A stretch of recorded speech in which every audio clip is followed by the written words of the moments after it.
Hey YouTube, what's going on? It's Man here. This is my mid to late 1990s Lasko 52-inch ceiling fan, model 6505L. Got this fan for free at the end of a church sale. The fan never sold during the sale, and it was just going to get donated. So I asked if I could have it, and they said sure. I got this and another ceiling fan, which will be in the next video. Overall, it seems to be a pretty well built fan. It runs well, has a little bit of a wobbling issue. And it looks really good too. I like the way it looks. It's obviously white and polished brass. The blades are bleached oak and white. I have the bleached oak side down because that's the side that was down when I got it.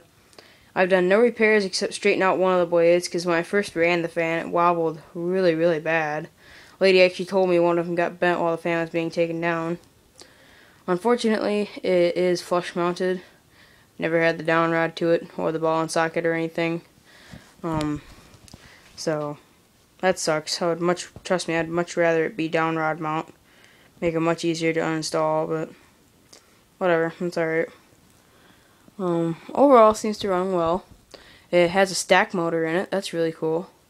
A very smooth running stack motor. The fan has absolutely no bearing noise, and has kind of a nice whine to it when the motor runs. Like, it's not an annoying whine, it's more or less a harmonizing one.